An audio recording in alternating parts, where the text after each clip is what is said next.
Hello friends, welcome back to another exciting episode of On Location Vancouver. I'm your host Zara. Today we're diving into the bold and flavorful world of Chef Vish Mayekar, an incredibly talented chef whose journey has taken him from Mumbai to Vancouver and even to the prestigious Cannes Film Festival. You may know him from Top Chef Canada, where he wowed audiences with his creativity, but now he's making waves as the chef owner of Vancouver's hottest new restaurant, Elem. With a passion for global flavors, fine wines, and pushing culinary boundaries, Vish is here to share his journey, inspirations, and maybe even a few kitchen secrets. Let's dive in. I am so excited to dig into some delicious food here and talk to this wonderful chef who I'm going to be connecting with in about a month. In a month and a bit in France, in the south of France. So how serendipitous that we get to connect here in Vancouver and then reconnect in France. I'm talking about Chef Vish Mayekar, and we're here at Elem. Elem restaurant. Welcome. It's my first time coming here. Welcome to the dream. Well, this is so beautiful. I was just saying, I love the aesthetic. Thank you. Tell us, what does Elem stand for? So it's short for elements. We wanted to create something that is very elemental. It goes back to me cooking with ingredients. Ingredients are basically elements coming together, becoming one cohesive dish. Similar to that, different elements in this restaurant. We have the wood room, we have the concrete room, fabric, there's, copper in the past. There is all these small details that, just showcase different elements. So all that came together to becoming Elem. Amazing. I love the vibe in here. This is one of the 3 distinct rooms at Elem. We call it the fabric room or the blue room. Everything over here is, in terms of, the nice fabric on the windows, as well as the blue elemental aspect of this room. So it's all the play about elements, and the elements in here are the fabric and the blue colors. Lovely. And then what is the vibe in there? There's the concrete element. So in the middle, when you're sitting over there, as you see, there's no decor or there's not a whole lot of plants or art or anything. But the idea is when you sit in the restaurant in the center, you see 2 different sides of the restaurant. One is the kitchen with the beautiful copper pass. I'm so proud of that, and so happy. I love that. It's gorgeous. So happy with how it turned out. And on this side is the bar, where there's no bar seats. So you see Winnie, my business partner, doing her magic behind the bar and creating these beautiful cocktails. So the idea is that when you're sitting down, you're just experiencing what's really happening around you, which is the food and the cocktails. Love that. Again, no bar seating. And then the bar lab where all the magic happens. But yeah, very clean, very modern. But still, it's very different experience in every That's what we room. wanted to create. When you come back, try different flavors and different foods. You can sit in different rooms and get a different vibe, but you're still in the same restaurant. We're going to be digging into some delicious food, which I was in the kitchen for. I am good at the eating business. I'm not good at the cooking business. I got that one. I'll cover that one. Wonderful. Now, you've had such a diverse journey, Chef, from Mumbai to Vancouver to Cannes Film Festival. No big deal, to Top Chef Canada. What inspired you to become a chef, and how has your background, how have your Indian roots inspired your cooking style? I think, people are probably tired of just listening to me telling them how I've only I'm not cooked. tired. I'm not tired because we have not connected before. Okay, that's fair. But, I've said this a million times. I knew what I was going to do in my life, and that was to become a cook and then a chef. I've literally never, ever had a different job in my life. I knew grade 9, I looked up to my dad. I'm like, Dad, I'm going to be a chef. And my dad's like, yep, perfect, go for it. And, just having that kind of support from the parents, and just, it's very, it's a blessing. Tell us what's taking you to Cannes, because that sounds just so glamorous. So this will be my year 8 returning to Cannes. I started as somebody just on a small little student program that happens there, which is now, a big deal. And I'm the executive chef at the Cannes Film Festival, cooking at the American Pavilion. And it's a small little student program that happens over there as well, which I'm, the lead for. And it's one of the coolest gigs that, any chef can, talk about or, be proud about. Yeah, not a whole lot of chefs in the world can say that. No, they can't. And, just a very global journey, global mindset. I love that. As soon as you say, being at the American Pavilion and cooking and making food there. So I'd love to hear Are you able to share any names, any stories with us? Any special requests that you've had? I've had any a ton interesting encounters? I mean, name a celebrity. I've, done some events for them, or, I've cooked for a lot of celebrities in France for sure, especially during the festival. Producers, writers, directors. The Hollywood fraternity is always around. We have a little green room where a lot of script reading happens, and I can keep going on and on about it. I've fed a few people from the Hollywood business, and I hope this year is supposed to be very exciting as well. Again, we can talk about the glamour and the parties and all that. But it's also work. It's the work that really brings me there. The long hours, and it can sound all like fake in a way that I'm like, oh, he's going there for 20 hours of work. I'm like, but I truly am. The produce over there, the type of the fresh seafood, the fresh cheeses, the breads. It's so incredible. I get goosebumps just talking about it again. And that brings me back again. Mm-hmm. It's not walking on the red carpet. I've done that. I could care less if I couldn't do that this year. I go back for the strawberries. The very first day I arrived there, the first croissant, the first strawberry, that's what brings me back. But yeah, I love traveling. I bring back a lot of inspiration, and the menu at Elem is that. There's no real boundaries to what I cook. It's all about my inspirations that I bring back from my travels, my childhood memories, a lot of nostalgia, and just different inspirations from different cuisines. I read a lot of cookbooks. I watch a lot of cooking shows, and every second that I can get a chance to get on a plane and go somewhere and eat, I take that. So, travel and just being able to take those inspirations and being able to welcome people like Chef Gordon Ramsay keeps me excited, keeps me inspired, and keeps me on a journey. That is a big deal. And talking about TV shows, I want to talk about Top Chef Canada and how incredible was that experience, and what would you say has been your biggest takeaway from that? I mean, I've always been a competition chef. I love being under pressure. We spoke about being in Cannes and being under pressure and long hours and all that.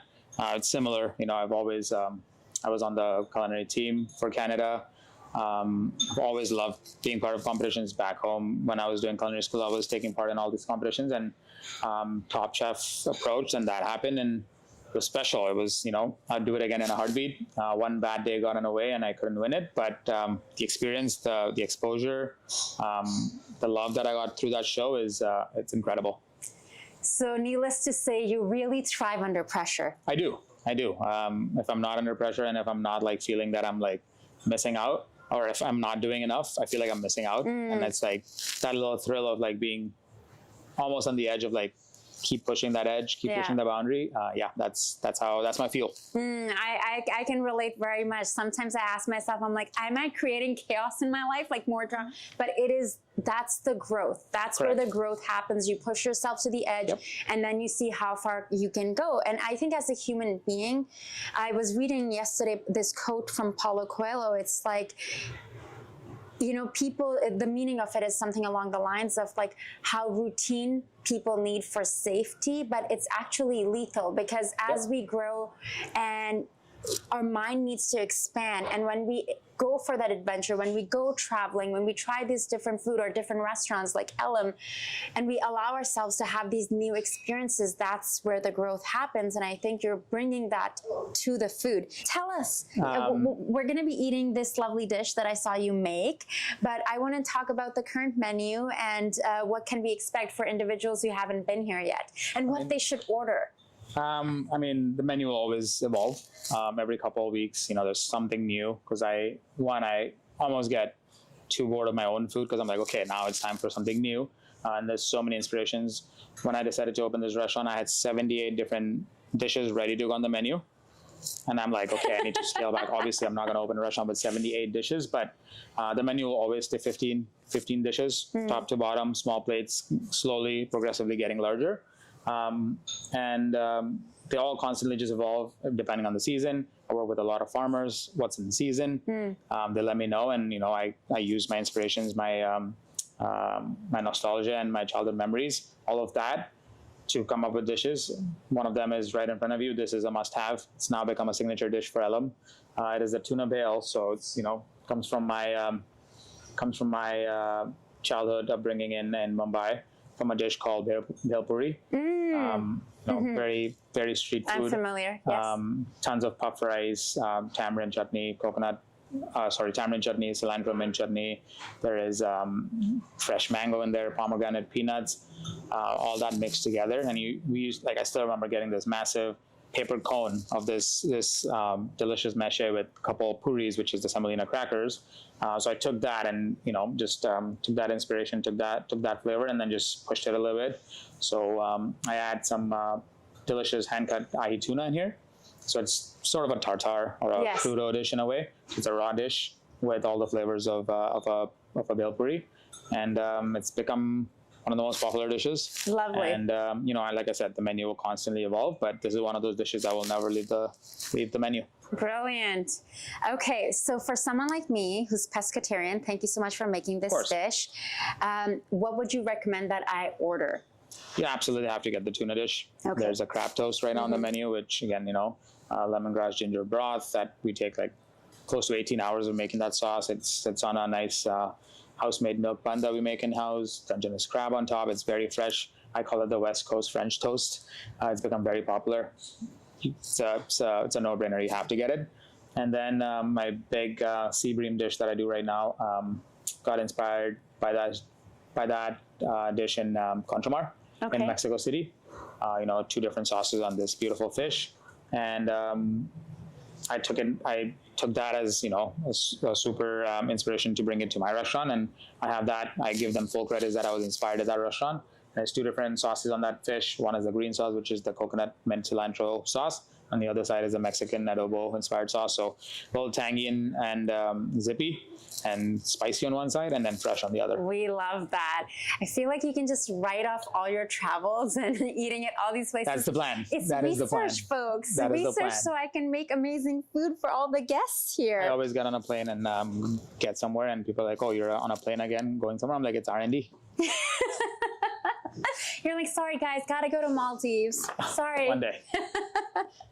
Now, Elem is the latest venture. What was the vision behind opening Elem? I've always wanted to open my own restaurant. That was a goal. I knew that I was going to have my own place. I also want to open 2 more maybe, but this is special. This is the first one. This is my baby, and I've always wanted to be a restaurateur. No doubt in my mind that I don't remember the last time I did not want to have this space in this restaurant, and it's come to life. And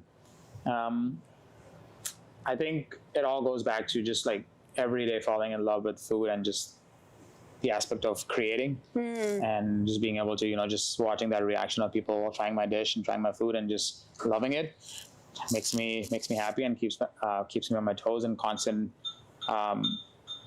elevating the food, constantly pushing it and bringing more and more dishes like this.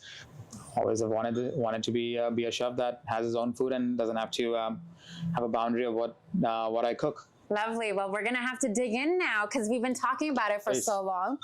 Let's dig in. We have to do it together. You go for it first. So I recommend, just taking a spoon, mixing it a little bit, taking it on your cracker and enjoy. Lovely. So for people watching right now, if they want to add a few spices that they don't have, or anything, like someone like me who's always ordering and doing Uber Eats, and maybe my basics of cooking is making a nice omelet, and that's kind of the extent of it. The rest is like happy hour, going out, takeout, all of that. What spices, just 3 basic spices that you'd recommend to have in my pantry?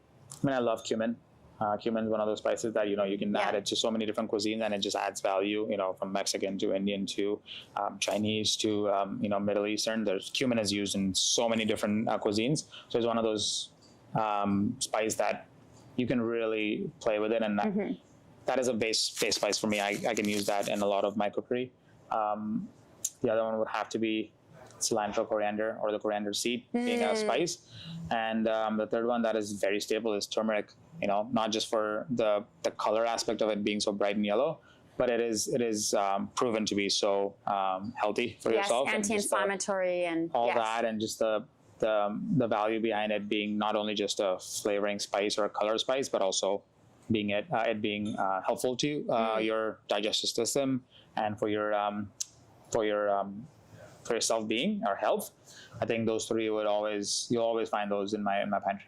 Lovely. Okay, well, we have to dig in, and I will let you know how it is.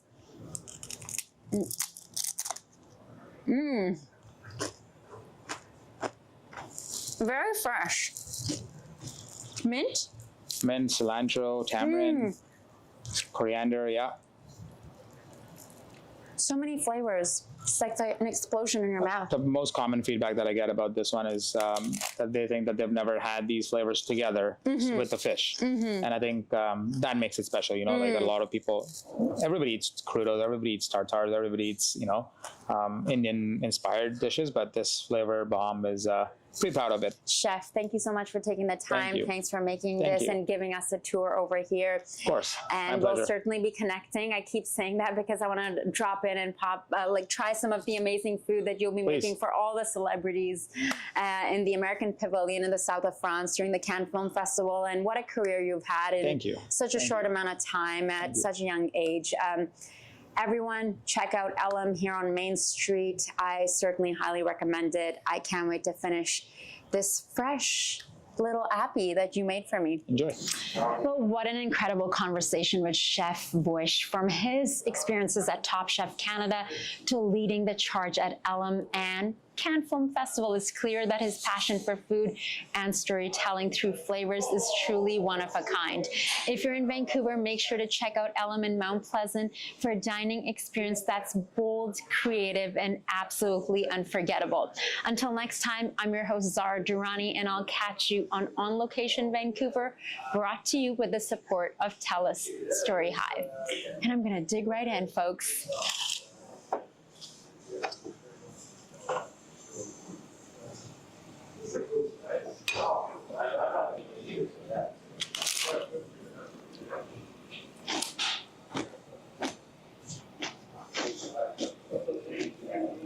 Delicious.